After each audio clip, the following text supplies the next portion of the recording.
Welcome to Legends in the Making, where we're redefining business success by aligning purpose, people, and profits. I'm your host, Erin Sarles Bowers, entrepreneur, shamanic practitioner, and founder of Ignite, Elevate, Ascend Consulting. In each episode, I'll be sharing snackable insights that will inspire you to lead with clarity, power, and heart. We'll dive into actionable strategies, real-world stories, and metaphysical teachings to help you unlock the infinite potential of your business, your people, and yourself. Are you ready to turn your business into a legend in the making? Let's dive in. And today we're going to talk about evolution, evolving or expiring, and what happens when we don't evolve. If we don't evolve, we're expiring, we're dying. And so how are we in a state of rebirth and expansion all at the same time? And we are in high stakes environments. Things are changing rapidly. The world's evolving rapidly, and we will lose our competitive edge if we're not staying in the energetic space of expansion, of growth, of seeing all the opportunities that the universe is trying to gift us, into looking at everything as an opportunity to expand and grow. So when we think about how does shamanism relate to business, think about evolution, think about how nature works and how it cycles. There's a natural cycle in order, and same happens in business. So if we're not evolving, if we're not going along with Mother Nature, we're ultimately dying. If, let's say, for example, trees decided they were just going to stay in full bloom all year round, all the time. So you live in a place where, this is an oak tree, where you have all 4 seasons. But let's say when it comes to winter, they're just going to be like, we're having our green leaves out and we're going to pretend it's summertime. The tree would ultimately die. So in order to adapt and stay, the tree has to learn what are the cycles. I go into hibernation. In the spring, I come out. In the summer, I'm just in full blossom, in full bloom. In the fall, I have to prepare.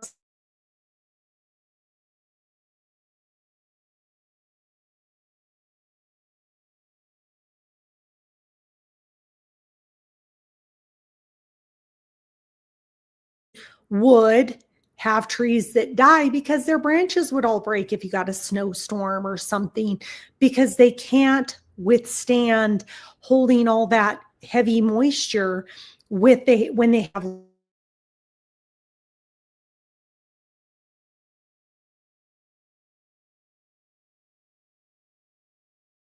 have to be able to adapt and to look deeper and be willing to change and grow and evolve and know the cycles of your business in order to truly expand. And what I find is, like, most of the time, what happens and why traditional adaptation fails is because most people emphasize on minor pivots, or what I would call band-aid fixes.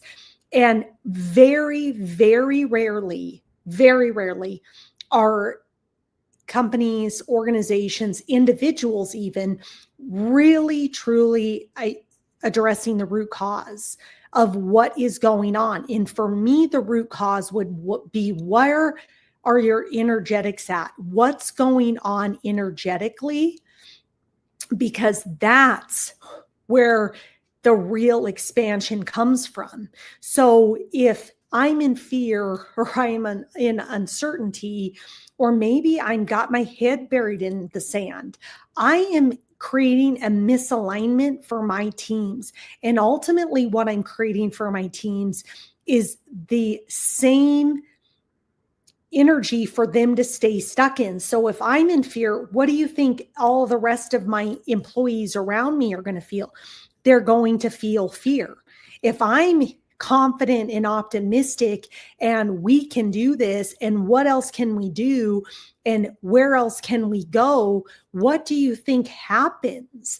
You get people that are like, yeah, we got this, let's go do this. Your energetic state becomes the backbone of what's going on. Your state of being, who you are aligned with at that moment, that's what people are feeding off of.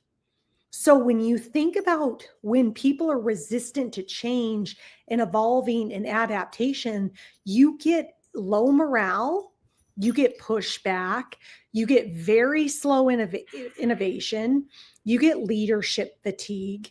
All of these things, when people aren't fully on board and excited and ready to roll with maybe a new idea or maybe a difficult implementation, that's because the energetics isn't right around it, as well as, are you doing it for the right reasons? Like, this is the next great step, or, oh shit, if we don't do this, we're going to have a problem.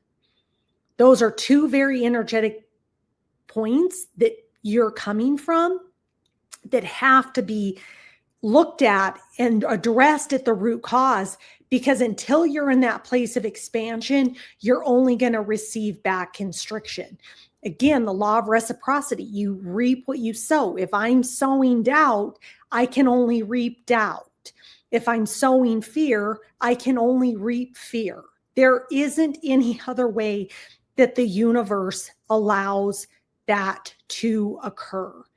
So when shamanism gets brought into it, practices where you teach people how to tap in and listen to their gut instincts and into their intuition become paramount. You know, if you're feeling out of sorts and in uncertainty, taking a minute to ground yourself, to breathe deep, to reconnect and get recentered is critical. Visualizing where you want to be going and what that looks like is equally as important. We also are the creators of our reality. So if I believe this is the outcome of whatever I'm doing within the organization, and I'm really anchoring in that vision, this is going to be the biggest product launch ever in the history of this company, and you believe that, and that's the energy that you're embodying it, and you're running meetings of, like, we just had the most successful product launch in company history. The only thing that can follow that is the largest response in company history for a product launch. So that's important to note, of, like, you are the creator of your reality. You know, ensuring as you go through organizational changes that you're constantly checking in and you're looking for friction points of, where is team morale? Where are there misalignments? What's going on? How are people feeling? Understanding that, addressing the root cause of that, versus like just running across the top of people and telling them to get on board. That is not effective leadership. But a lot of times that's what most organizations do. And what then happens is people are disengaged along the way. Nobody's really bought in. And ultimately, whatever the organization is working on tends to flop. It tends to be not a success because nobody is aligned and excited with it, and nobody's checking in and understanding, what are the hurdles that we have to overcome? Are one person feeling this? Is multiple people feeling this? How do we work on overcoming what's coming up and realigning the group, and understanding that working through all of those pain points is what also leads to greater growth. So it's so important to ensure that you are expanding into where you want to be going and taking your team along with that. So continuously ensuring that cultures are built on trust, on openness to new ideas, on sharing and making sure every person has a voice. You don't know who holds the next great idea or the next great solution for your organization if you're not willing to engage them. They are there for a reason. Are you willing to activate them to bring the most out of them, because that is their designed purpose for your company, not to just be a cog in the wheel or to just go along. It's to expand into that. And so when you think about how do you develop great strategy, great innovation, and continuously have deep energetic alignment and are addressing the true pain points, the true root causes of what is driving those outcomes, that's when you're going to have incredible success. And that's exactly the work that I and my team do to come in, to realign you, to ignite you, to remove the energetic blocks, to address the root causes, because in the root cause, understanding of where either you're at as a leader, where the business is at, that's what's going to dictate outcomes. That's what's going to dictate outcomes, is the realignment of your energy to drive that outcome. And what we've seen through this work is there's improved resiliency amongst the team, there's faster decision making, and there's a renewed creative spark that people are bringing to the organization because they feel valued and brought in. So if you're ready to embrace the shifts instead of fearing them, reach out, visit our website, book a call to see how we can support you in your company evolving and doing that in a customized way based on where you're at to really expand into who you're supposed to be. So let's ditch the ordinary and unleash the legendary. So I want to thank you again for tuning in to Legends in the Making. If today's episode inspired you, be sure to subscribe, rate, and review. And don't forget to share this podcast with other leaders, visionaries, and changemakers who are ready to elevate their business, align their purpose, and ignite their own legendary journey. If you're ready to take the next steps, head over to our website, Ignite, Elevate, Ascend Consulting, or follow us on social media for more tools, resources, and upcoming events. And until next time, remember, legends aren't born, they're built. Keep leading with purpose, aligning with your vision, and always ignite the legend within you.